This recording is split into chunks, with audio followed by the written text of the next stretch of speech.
Let's take a look now how we can fix these corrective morphs in a variety of applications, starting with Hexagon. Hexagon is super quick and easy to make these fixes with. It's free and it's perfectly integrated with DAZ Studio, so I thought I'd start with that. But in the next couple of videos, I'll also show you how to do this with ZBrush, which is super powerful but also expensive and not everyone's cup of tea. And following that, also Blender, which is free but also a little overwhelming to people. So let's just get started. So just to recap, we're going to go and smooth this bit out here, which is caused by the joint corrective morph, or the corrective blend shape that we've introduced with the transfer utility. So the way to do this is, first of all, make a note of what this morph is called, and as we change it, we need to overwrite this morph, so we need to find out its name. The easiest way to do that is to check our rigged object here, then head over to the currently used option with this morph 100% dialed up, like we've seen in the previous episode. So in our case, it's called body CBS shoulder Z55PL. Let's go into here, into parameter settings, and have a look where that is defined. There's one that's called name and one that's called label.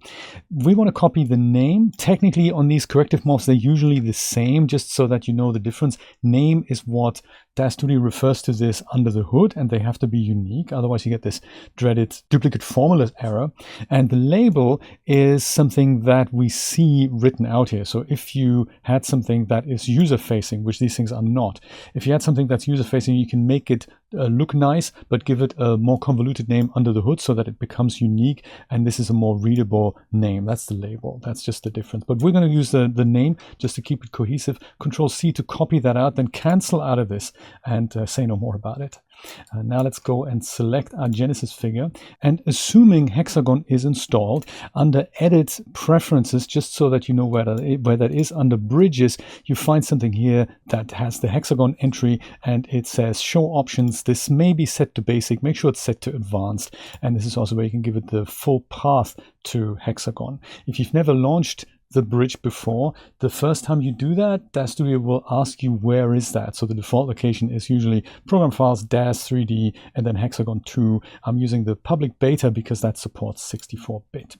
That's just something that happens for the first time. So you go over to File, Send To, and then you pick Hexagon.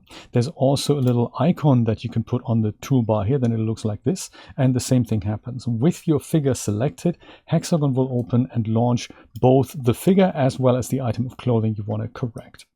And here it is. Now, the tools we're going to use for this are under the UV and Paint menu. You don't really need to know much about Hexagon. It's a very capable modeler, even though there are nowadays better tools that make 3D modeling easier and more efficient. But you can see that, you can see these little kings here. So this is good that Hexagon shows it that well. And it has rudimentary sculpting tools under UV and Paint up here. So if you select those, you'll find these three brushes here. The first one is these three brushes here: Soften tool, then there's the Pinch tool, and there is the Inflate tool. So those are real basic and really good sculpting tools, and they're completely free. And the way this is integrated with DAZ Studio, I think, makes this a really attractive proposition. You can install this with Install Manager, by the way, if you don't know how to get a hold of Hexagon.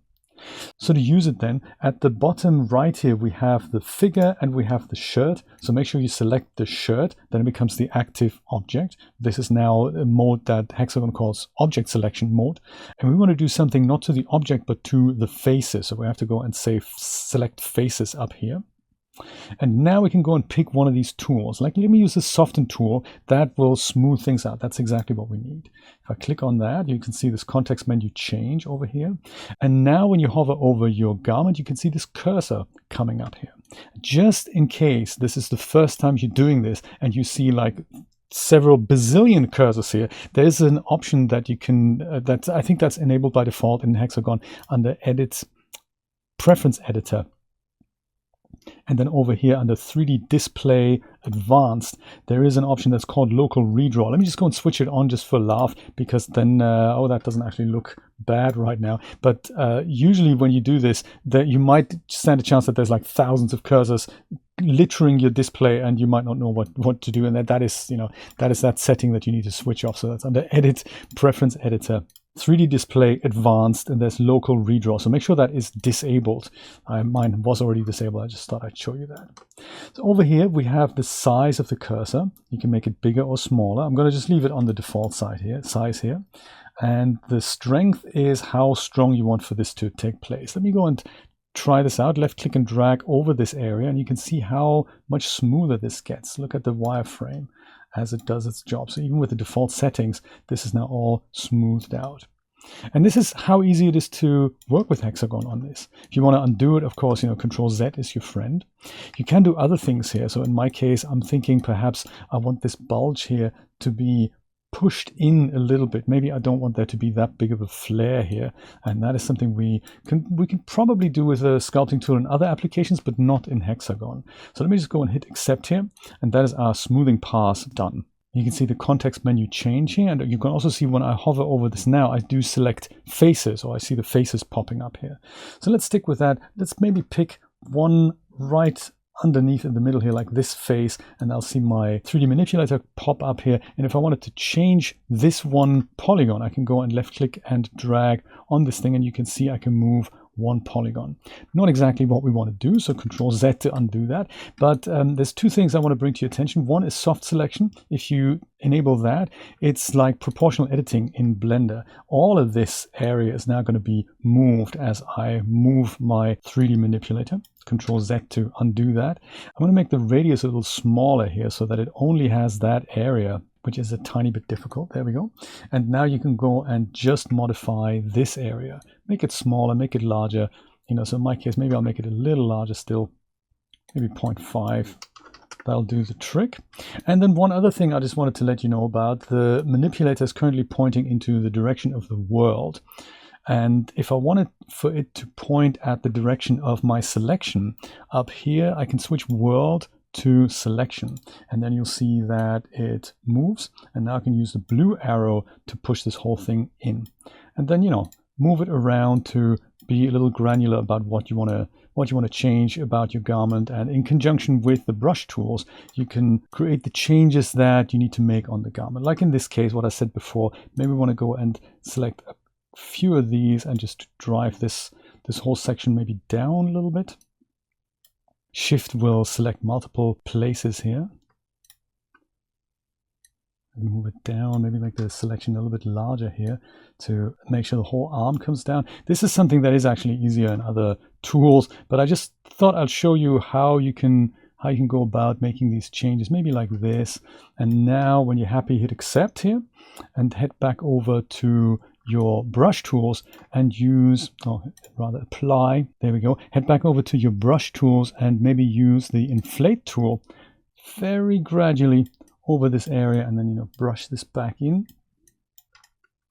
And now you have that cloth closer on his arm, like so. It does take a little bit of practice, but this is it's just a really nice way of working fully integrated with DAZ Studio.